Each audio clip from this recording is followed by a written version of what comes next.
Hi viewers, మనం వచ్చేసి 3వ తరగతి మన ఆహారము Tamil Nadu government Telugu medium social science చూస్తున్నాం. సాంఘిక శాస్త్రము టర్మ్ 2లో వచ్చేసి తమిళనాడు గవర్నమెంట్ది. వీరి ముఖం ఎందువల్ల ఎలా ఉందో, వీరు ఏమేమి తిన్నారో కనుక్కోండి. ఇప్పుడు వచ్చేసి యొక్క జాంగ్రీలు తిన్నప్పుడు నోట్లో నుంచి పిల్లలకు వచ్చేసి జొల్లు గారుతూ ఉంటుందన్నమాట. జాంగ్రీలు అంటే స్వీట్ తిన్నప్పుడు. తర్వాత వచ్చేసి ఇక్కడ కాకరకాయలు తిన్నప్పుడు వచ్చేసి ముఖము అంటే చేదుగా ఉన్నప్పుడు ఈ విధంగా ఉంటుంది.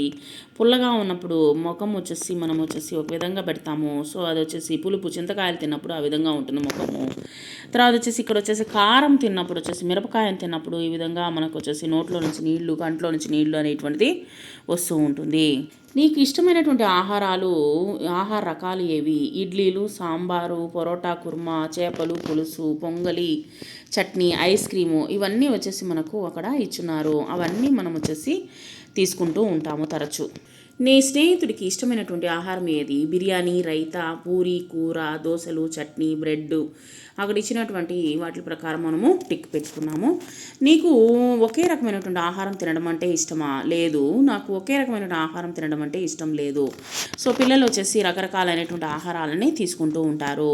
రకరకాలైనటువంటి ఆహారం ఇష్టమా? అవును, రకరకాలైనటువంటి ఆహారము ఇష్టము. నువ్వు ప్రతిరోజు తినేటువంటి ఆహారం ఏది? ఇడ్లీలు, చపాతీలు, దోశలు, రైసు, కూరలు, ఆకుకూరలు, కూరగాయలు అనేటువంటిది మనము తీసుకుంటూ ఉంటాము. ఈరోజు ఉదయము నువ్వు ఏం తిన్నావు? నేను ఈరోజు ఉదయం వచ్చేసి దోశలు తిన్నాను. ఈరోజు ఉదయం నువ్వు నీ స్నేహితుడు తిన్న ఆహార పదార్థాలను తయారు చేశారు ఏ విధంగా అనేటువంటి చూద్దాము. దోశ, చపాతీలు, బియ్యము. దోశ వచ్చేసి ఏ విధంగా తయారు చేస్తారు? బియ్యము, మినపప్పు, ఉప్పు, నూనె వేసి మనకు వచ్చేసి తయారు చేయడం జరుగుతుంది. తర్వాత వచ్చేసి చపాతీలు వచ్చేసి గోధుమలు, ఉప్పు, నూనె వేసి మనకు చపాతీలు అనేటువంటిది తయారవుతుంది.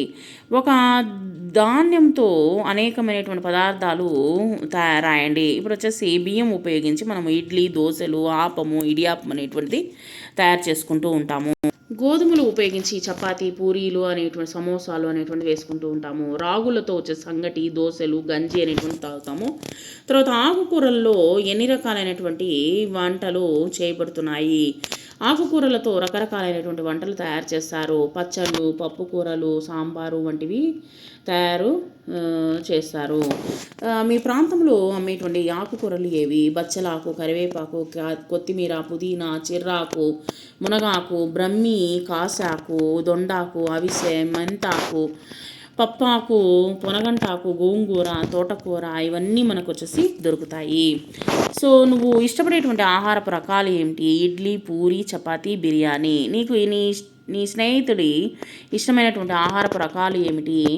పులిహోర, నిమ్మకాయ అన్నము, పెరుగన్నము, చక్కెర పొంగలి. నీకు ఇష్టం లేని ఆహార పదార్థాలు. నాకు ఇష్టం లేని ఆహార పదార్థాలు కాకరకాయ కూర అంటే ఇష్టం లేదు. మీకు ఇష్టం లేని ఆహారము అయితే తల్లిదండ్రులు శరీర ఆరోగ్యం కోసము తరచు తినమని చెప్పేది ఆకుకూరలు నాకు ఇష్టం లేదు. అమ్మ నా యొక్క శరీర ఆరోగ్యం కోసము పప్పులను వేసి ఆకుకూరల్ని వండుతుంది. ఈ విధంగా వచ్చేసి మన శరీర ఆరోగ్యం కోసం ఈ విధంగా కాకరకాయలు ఇవన్నీ వచ్చేసి మనకు వండి పెడతారు. నాకు తెలిసి పూర్వకాలంలో చేసినటువంటి ప్రత్యేక ఆహార పదార్థాలు ఇప్పుడు వాడుకలో లేనివి ఏంటంటే, ఎక్కువగా వచ్చేసి అందరూ చేస్తున్నారు, ఇప్పుడు కూడా చేస్తూ ఉన్నారు. పూర్వకాలంలో చేసేవి ప్రత్యేకమైన ఆహారం ఎక్కువగా పప్పులను ఉపయోగించి అట్లు పోసేవాళ్ళు అనమాట. ఎక్కువగా రకరకాలైనటువంటి పప్పులను ఉపయోగించి అట్లు పోసేవాళ్ళు. ఇవి కాస్త ఇప్పుడు వచ్చి కొద్దిగా తగ్గిందనమాట. ఇప్పుడు మరలా ఆ యొక్క అలవాట్లు అనేటువంటిది వాడుకలో వస్తూ ఉన్నాయి. బాల్యంలో పిల్లలు ఇష్టపడేటువంటి తినుబండారాలు ఏంటి? ఎక్కువగా పూర్వకాలంలో వచ్చేసి కమ్మరగట్టలు, బెల్లంతో చేసిన పదార్థాలు, బియ్యంతో చేసిన పదార్థాలు ఎక్కువగా తింటూ ఉండేవారు.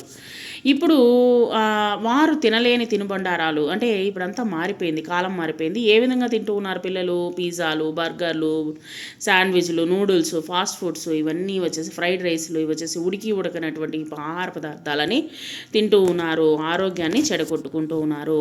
చూడకుండా తినకుండా వండేటప్పుడు వాసనను బట్టి గుర్తించడానికి వీలయ్యేటువంటి ఆహార రకాలు ఏవి?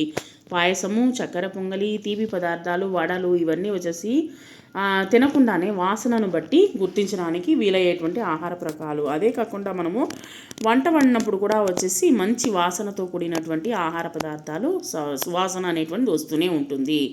వండకుండా తినేవి ఏవి? సలాడ్లు, అంటే వంట అనేటువంటి చేయకుండానే మనం వచ్చేసి పచ్చిగానే తినవచ్చు. ఆవిరిలో ఉడికించి తినేటువంటి ఆహార పదార్థాలు ఏవి? ఇడ్లీలు, కుడుములు, మోమోస్లు. ఇప్పుడు వచ్చేసి మోమోస్ అనేటువంటిది, ఇవి కూడా ఆహార పదార్థాలను స్టీమ్లో పెట్టుకొని తింటూ ఉన్నారు. నూనెలో వేయించి తినేటువంటి ఆహార పదార్థాలు మురుకులు, వడలు, బోండాలు, బజ్జీలు, అప్పడాలు, వడియాలు, ఇవన్నీ వచ్చేసి నూనెలో వేయించి తినేటువంటి పదార్థాలు. ఒరుగులు, వడియాలు, అప్పడములు మొదలైనటువంటివి ఎందుకు ఎండాకాలంలోనే వేస్తారు?